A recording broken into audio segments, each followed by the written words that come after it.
Hi everyone, this is your sewing teacher Veronica, and in this video we're going to talk about tension.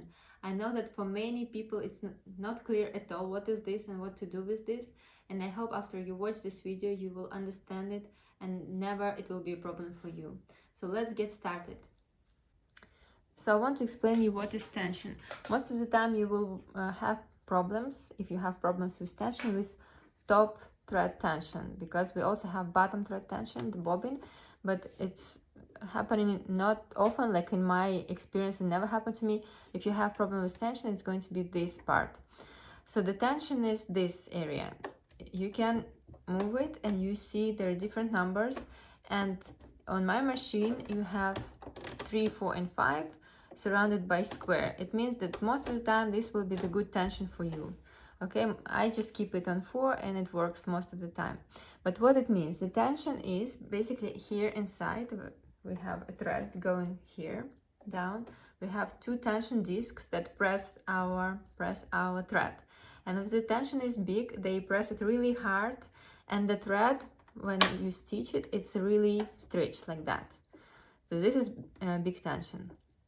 But then when tension is small, if I change it to 1 or 0, then they are very loose, these 2 discs, and then thread can go through very easily, and it's going to be more relaxed like that, more loose.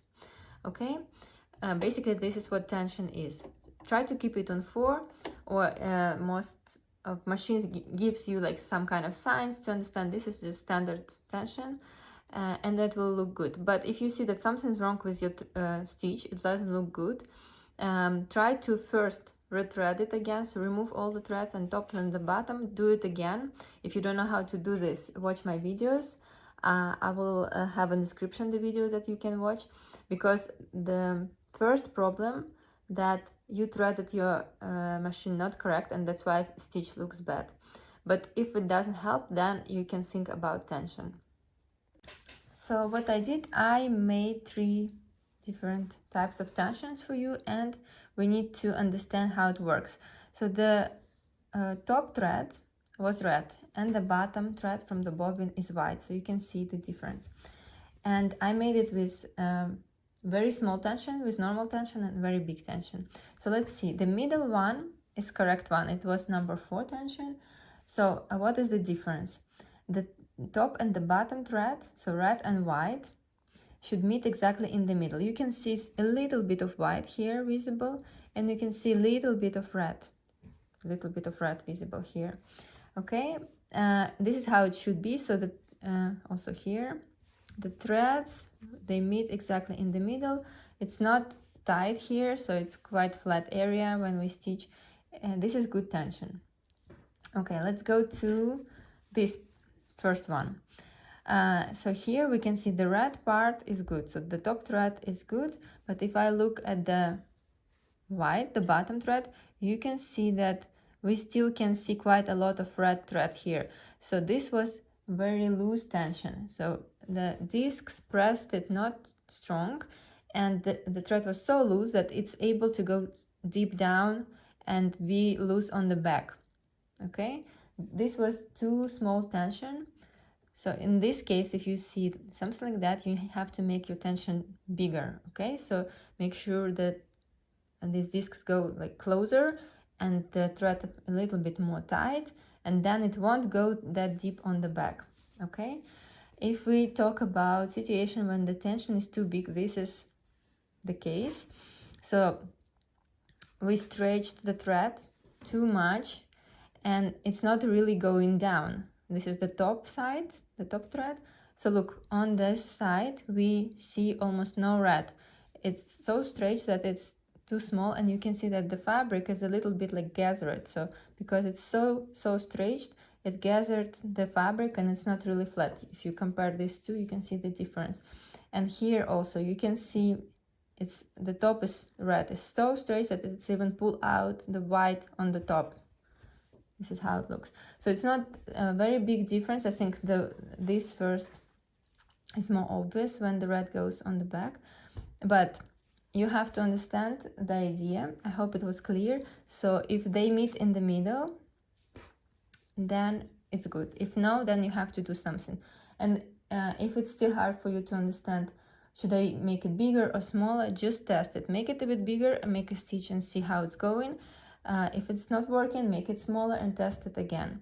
And often when you need to change tension, most of the time you don't have to do this.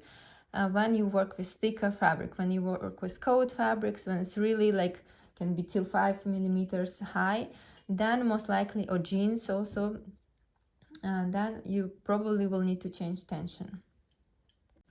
And I want to tell a little bit about bottom thread tension. To be honest, I never had problems with this, so I think most likely you also don't have problem with this. Maybe the top thread, but just to give you an idea how it works. So if you have machine that has this type of bobbin that's called front load bobbin, then the tension is this part. And how to understand what is wrong: if the tension is too small, then when you hold it like that for the thread, it's going to get loose like this very easily. Now I pull, but if I don't pull, the tension right now is good. It's just not moving. You see, the case keeps the bobbin inside and nothing happens. But if you want to make the tension a bit more here, you have this screw here that you have to turn to the left or to the right. Most of the time I think to the right. It's going to be like following the clock. Then you make it bigger, the tension, and the opposite way you make it smaller. But be careful with this, because if you change tension here, it will be hard to go back to this. So it's really nice to have two cases, and one you leave how it is and you can experiment with the second one. But as I said, most likely this is not the problem. If you have a machine with top load like that, top load bobbin I mean, then it's much more difficult, and you have to contact the dealer who is selling like your brand to help you with this.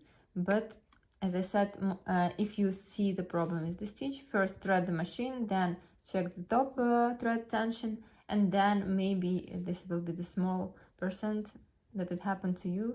You have problem with bottom thread tension. Thank you for watching. Don't forget to follow me and like this video if it was useful for you. And if you want to learn sewing in an easy and fast way and have fun, welcome to my online course. More information you can find on my website, and the link will be in description. I hope to see you in my next videos, and good luck with your sewing projects. Bye bye!